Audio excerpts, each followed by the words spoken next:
आप जानते हो कि एक इंसान जब से पैदा होता है उसके बाद से ही वह कभी कॉन्शियसली तो कभी अनकॉन्शियसली अपनी एक इमेज अपने माइंड में बनानी शुरू कर देता है, जिसके चारों ओर ही उसकी पूरी लाइफ घूमती रहती है। लेकिन जब यही इमेज सुपर ईगो में बदल जाती है तो उसके लिए इस दुनिया की सबसे बड़ी मुसीबतें भी खड़ी कर देती है, जबकि किसी को ऐसा नहीं करना चाहिए था। इसलिए अगर ईगो को सिंपल भाषा में समझा जाए तो जब भी कोई इंसान अपने मैं का यूज करके कोई चीज कहता है, फील करता है या इमेजिन करता है, वे सब की सब उसकी ईगो से ही जुड़े होते हैं। लेकिन फिर किसी को अपनी ईगो या अहंकार को मार देने की जरूरत क्यों पड़ती है? तो इसको बिल्कुल आसान भाषा में समझने के लिए आपको 2 स्टेप समझने बहुत ही ज्यादा जरूरी है।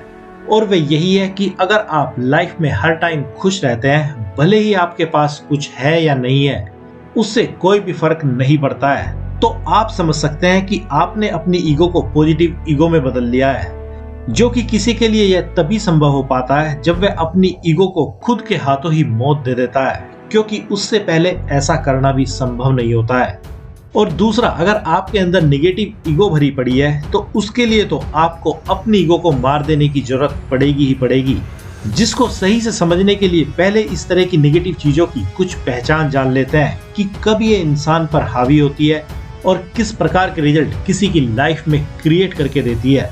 तो इसकी सबसे पहली पहचान तो यही होती है कि अगर आपको लगता है कि आप लाइफ में किसी चीज में पूरी तरह से अटक कर रह गए हैं, जिसमें आपको अपनी ग्रोथ करने के ना ही तो किसी प्रकार के चांस मिल रहे हैं और ना ही किसी तरह की ग्रोथ करने का आपका मन कर रहा है और ना ही आपको किसी प्रकार का कोई रास्ता सूझ रहा है, तो आप समझ सकते हैं कि आपको आपकी ही ईगो ने बर्बाद करने का प्लान बना लिया है। और दूसरा, अगर आपको लगता है कि आप ना चाहते हुए भी अपनी लाइफ में निगेटिव इमोशंस का सबसे ज्यादा यूज कर जाते हैं, जैसे गुस्सा, जेलसी आदि, तो भी आपको बिल्कुल क्लियरली समझ जाना चाहिए कि आपकी ईगो या अहंकार ही यह सब आपसे करवा रहा है।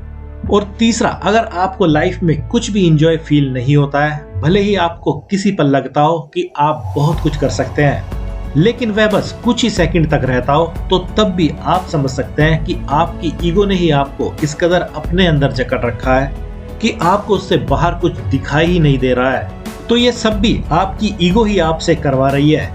और अब अगर नेक्स्ट पहचान की बात करें, तो अगर आप हमेशा ही गलत तरह के लोगों के बीच में बार बार फंस जाते हैं, जिनको आप बिल्कुल भी पसंद नहीं करते हैं, लेकिन फिर भी आपको उन्हीं लोगों से कोई जरूरी काम पड़ जाता है, या आपका बार बार ही लोगों से लड़ाई झगड़ा होता रहता है, तो आप समझ सकते हैं कि इसकी वजह भी आपकी ईगो ही है।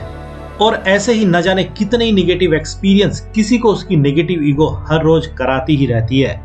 इसलिए इन सब पहचान के आधार पर जब किसी को बिल्कुल साफ पता चल जाता है कि इन सब के लिए उसकी ईगो ही जिम्मेदार है, तो पहली बार कोई अपनी ईगो को मारने की शुरुआत कर देता है, जिसके लिए बहुत से तरीके कोई यूज कर सकता है। जैसे साधक इसके लिए मेडिटेशन या ध्यान का यूज करते हैं, तो भक्त अपने आप को अपने गॉड को सरेंडर करके इस काम को पूरा करते हैं, क्योंकि इसके बाद ही बहुत कुछ कीमती इंसान को मिलने वाला होता है। इसलिए अब अगर ईगो की डेथ के होने के बाद मिलने वाले फायदों की बात करें, तो इसका सबसे पहला फायदा तो यही होता है कि इंसान की लाइफ से हर तरह के भटकाव पूरी तरह से समाप्त होने शुरू हो जाते हैं, क्योंकि ईगो केवल अपना ही भला करना चाहती है और अपने वश में करके इंसान को हमेशा ही मुसीबतों में फंसाती रहती है।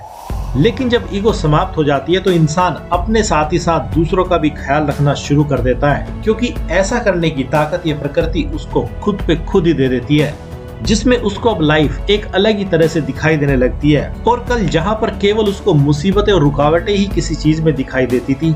आज उसकी जगह पर अब बहुत से रास्ते किसी को दिखाई देने लगते हैं, जिनका यूज करके कोई कुछ भी अपना मनचाहा कर सकता है। और अब अगर दूसरे बड़े फायदे की बात करें, तो ईगो के खत्म होने के साथ ही इंसान की गरीबी भी कई मायने में दूर हो जाती है,